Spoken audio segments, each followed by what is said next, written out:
Hello everyone, I'm your host Pensyfan19 and welcome to the June 2022 Pensyfan Periodical. This is a monthly news series which covers most of the major railroading headlines from around the world, as well as my opinions on them. We have a lot of articles to go over today, so with that in mind, let's get rolling. First off, might as well cover something which I just so happened to find out while I was in Florida visiting the two mentioned topics in this article, since the Brightline Disney station is cancelled. Somewhat. This is a result of numerous disagreements with various alignments for proposed right-of-ways weaving between highways, housing developments, and mini-forests alike near Disney World, with one of them including a Y. However, news of Disney not agreeing with a proposed passenger rail alignment isn't necessarily new, since similar issues were brought up when a state-funded passenger rail proposal in the 2000s also included a Disney stop.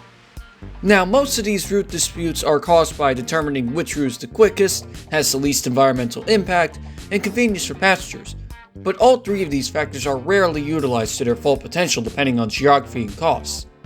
However, instead of choosing to serve only one theme park and not some of the many others nearby, a debate which ultimately cancelled the state-funded passenger rail proposal, Brightline will be constructing a new station near the Orlando region along the Sunshine Corridor, which is fairly distanced from each park, but not directly associated with one particular theme park. I feel this is a great example of learning from the past, in which instead of Disney, Universal, and other parks disagreeing with Brightline and leading to delays and cancellations over the alignment, a single station with a close distance from each park gives passengers the option to choose which park they want to visit, instead of being forced to visit only one of the many parks in Orlando, as well as maybe multiple stations between Orlando and Tampa instead of just Disney World. So overall, I like to emphasize that this news actually benefits Brightline, in which Disney World isn't entirely out of the picture, but rather just a bit further from a now-to-be relocated Brightline station in the area. Speaking of which, here is some interesting news. Railway Support Services has imported a Curry Rail TP70 to replace the BR Class 08, thus utilizing little-known American rebuilds to replace legendary British shunters. Great Western Railway repainted one of their Intercity 125s to honor veterans of the Falklands War. LNER has released a Class 225 Heritage unit, while the Mid-Norfolk Railway has repainted 47580 into a custom BR livery for the Queen's Jubilee, whose cab almost looks reminiscent of a Class 125 with the order of yellow and blue. Meanwhile, over the Atlantic, CTA has released a Subway Heritage unit with other Heritage liveries soon to follow, thus being one of the first subway companies to make their own Heritage unit in the world. CSX has announced that 12 SC40-2s will be rebuilt with GEVO Prime movers. Amtrak 802 has been spotted with LTEX marks, thus being the second Genesis to be sold to this leasing company. A lone BNSF GEVO led a Carl Sandburg instead of towing the broken Amtrak engine, with a lone Charger being picked up by this all-Amfleet Carl Sandburg at Galesburg the next day. Railway H has used a thumbnail of a Michigan Central Line's video as a thumbnail for their article. DSB has sold its entire IC4 fleet to an unknown client. The world now has 8.0 billion people. CNOHS has restored a phone box.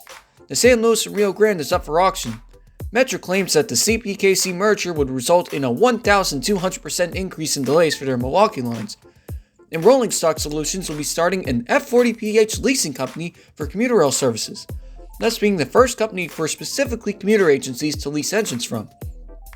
Now, this company is based in Boston and say that they will initially utilize refurbished F40s with CAD Railway Industries and Metro East Industries, so I predict that these units will likely be ex-MBTA, Metro, or LTEX F40s, but there's no telling if they can restore other stored or aging diesels as well, so this is certainly a company to look out for once they complete their locomotives by next year.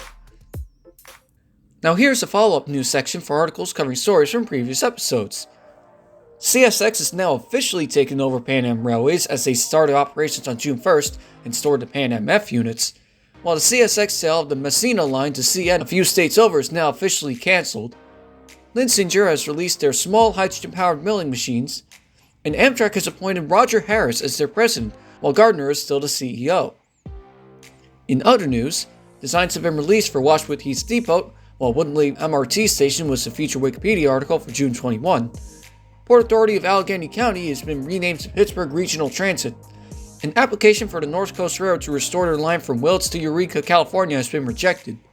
Microsoft has retired Internet Explorer.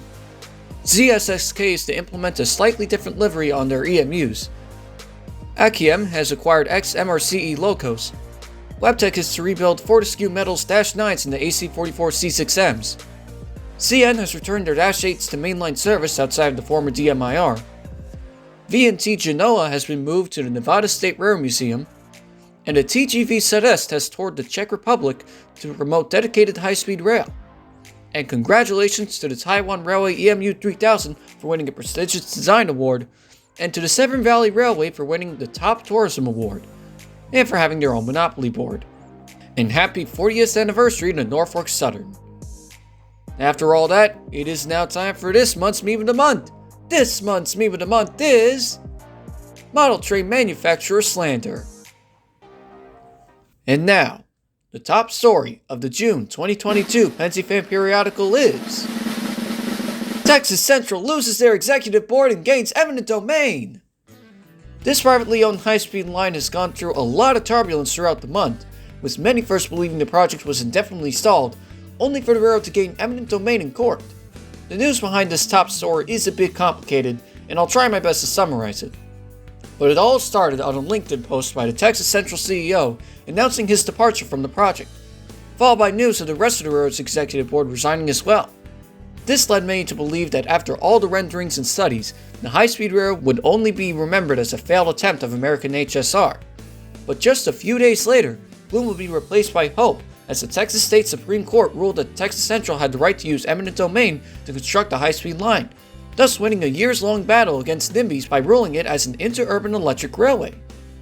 With all of that said, some are still doubtful of the railroad's completion, since the article about the executive board members stated that the project would be in a state of hibernation and awaiting funding.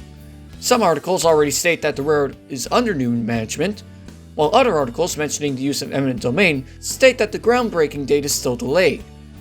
All of this makes for an uncertain but now hopeful future for America's first dedicated high-speed railway, thus making the leadership of both Texas Central and the state of Texas key in the coming years, especially in light of recent political events.